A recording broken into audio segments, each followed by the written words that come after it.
There's a contradiction I'd like to bring up. 2 Samuel 21:19. I thought this was a really interesting one, and it shows a couple of things about Bible study that I think are really important to keep in mind. It says, "And there was again war with the Philistines at Gob, and Elhanan, the son of Yare or Agim, the Bethlehemite, struck down Goliath the Gittite, the shaft of whose spear was like a weaver's beam." It says Elhanan struck down Goliath. And in 1 Samuel 17:50, we all know this story. So David prevailed over the Philistine with a sling and a stone and struck the Philistine and killed him. There was no sword in the hand of David. Who killed Goliath? Was it David or Elhanan? There are a couple of discrepancies here. One is it says Elhanan killed Goliath instead of David in 2 Samuel. And two, it calls him a Hittite instead of a Philistine. So what is really happening? Well, the Hittites lived in this area. I mean, the Hittites lived all over this region. Their capital was up in what we call Turkey. But they had an empire that rivaled the Egyptian empire before the Hebrews moved in. And the Hebrews dispossessed a bunch of the Hittites who were living in this area. And sometimes the names of these people get swapped in and out. The identity of the Philistines changed over time. I don't remember if we've talked about this in any of our studies or not, but it came up in one of our local Bible studies here. The Philistines, they were named more by the region than by who they really were. The original Philistines that Abraham and Isaac had to deal with, they were Canaanites. The Hittites were considered in the same group of people. And then later, this Greek people came in, conquered the Philistines, and kind of mingled with them. They intermarried and kind of became a hybrid people, but they were all still called Philistines.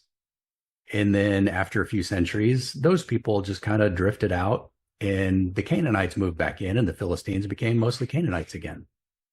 And we can prove this by analyzing the DNA of graves in Philistia.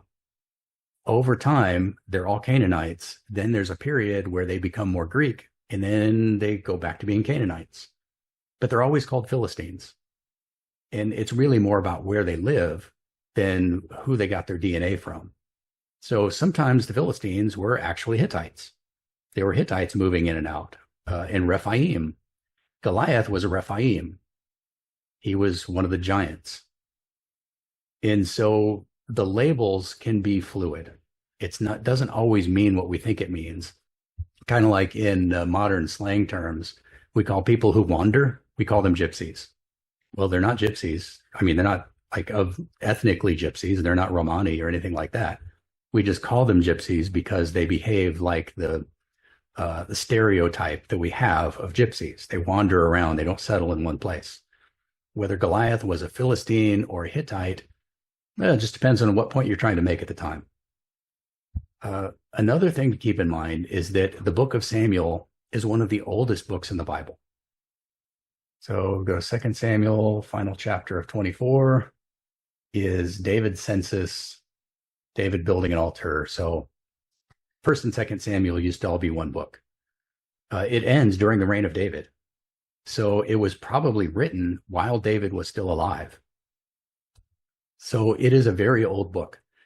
And this is something you won't get from scripture, but you will get if you listen to a lot of the academics who talk about biblical history and how we got the books that we have. The book of Samuel is notorious for copy errors. Because it's so old, there's a lot of time for mistakes to come in. You know, when people are copying from one thing to one piece of paper to another piece of paper, they frequently make errors without even realizing it. Instead of a yod, they'll write down a vav because the letters look the same. One has a longer tail than the other one.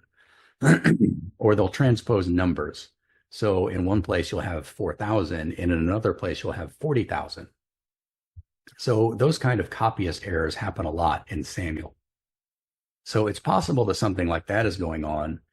And let me go back to that one that said Elhanan killed Goliath. This is where I think it gets really interesting. This says Yare or Egim, the Bethlehemite, struck down Goliath the Hittite. But there's another passage that talks about this same thing written much later. First Chronicles 25, which was written by Ezra, if I remember correctly. So written, what, 700 years after the book of Samuel. And there was again war with the Philistines, and Elhanan, the son of Yair, struck down Lachmi, the brother of Goliath the Hittite. This verse reads almost exactly the same as the one from 2 Samuel, except for this part in the middle. Elhanan, the son of Yair, struck down Lachmi, the brother of Goliath the Gittite. Well, that sounds an awful lot like Elhanan, the son of Yare or Egim, the Bethlehemite, struck down Goliath the Gittite. So there's these words right here in the middle. Yare or Egim, the Bethlehemite, in 2 Samuel. And in Chronicles, it says, the son of Yair struck down Lachmi, the brother of Goliath. Well, Yair, you have this Yair at the beginning of both phrases, and you have Goliath at the end, and in the middle you have this Lachmi. Bethlehem ends with Lachem, Lachmi. Let's go look at the text of Samuel to look at the Hebrew. 2 Samuel 21:19. Going to pull up King James with the Strong's numbers, if I can find that tab. Yair Oregim is 3296.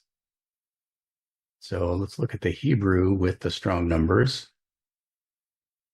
I know this might be a little bit difficult for some of you to see or even read, but we're looking for 3296 right here. Here is Yair Argaim. It begins with Yair, which is exactly the same as the name that Chronicles gives, but it combines it with another word that Chronicles doesn't have. And then it has Beit Halachmi, which sounds like the house of bread, which is the name Bethlehem. But it also has this Lachmi, and how do you say son in Hebrew? Bain. So all you have to do is, if that T, the Tav, is actually supposed to be a noon, then it would be Ben Halachmi, the son of Lachmi. So it's just a simple copyist error. Somebody at some time, instead of the noon, they wrote a Tav. I suspect what actually happened here is that a copyist was using an old and damaged version of the scroll of Samuel and copying it to a new one. And there was just a corroded piece of paper there, and the scribe didn't know what it was supposed to say, so he just kind of filled in the gap with what it looked like. And he just stuck in a word. Instead of Bain, he put bait. And now all of a sudden we have this Yair or something or other who lives in Bethlehem instead of Yair, the son of Lachmi. So it's not really a contradiction.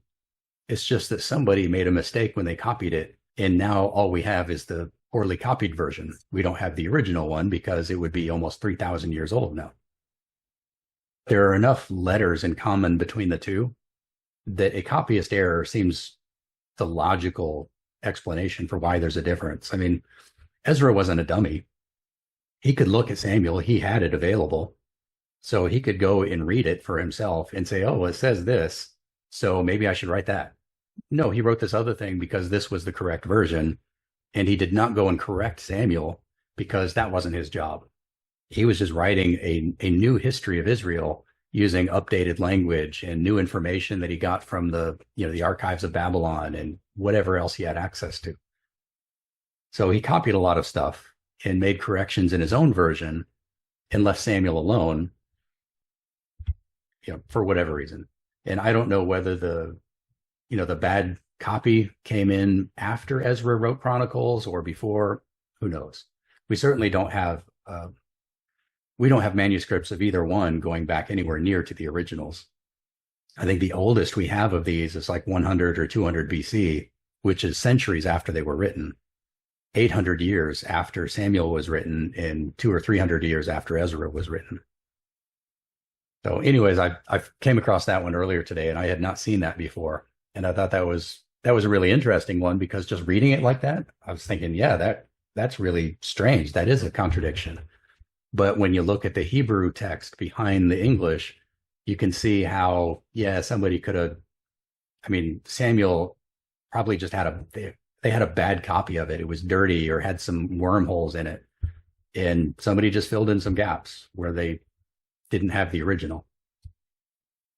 This is something to keep in mind, especially with books, the older books like Samuel and Judges and Job, although Job is a weird case.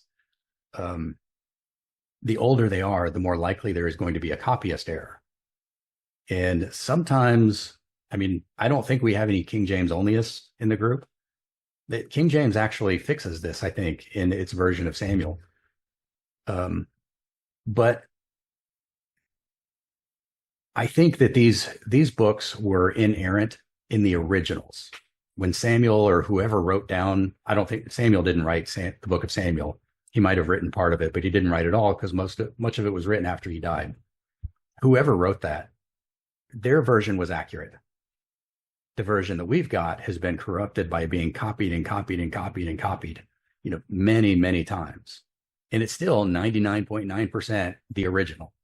There are no differences in it that make any difference. No mistakes in any of these books will ever change anybody's theology. But we do have to be aware that they were copied by men. They were copied by fallible people who make mistakes. And so we can't say that the manuscripts that we have today, especially the English translations, are themselves the infallible word of God, because they're not the originals that were written down. They're a copy of the original that was then translated into English. So you have several people between us and the originals. We can be confident that they are accurate theologically because we have proof in things like the Dead Sea Scrolls, where we can see that, the copy of Isaiah from 200 BC is virtually identical to the manuscripts that we have today, which is powerful evidence that the scribes did a really good job of copying them. But you got a few hundred years where there was a lot of war and a lot of chaos in Israel, and some scrolls were probably damaged and had to be repaired. So you have some small minor errors in spelling and numbers and things like that, but never in anything that really matters for theology.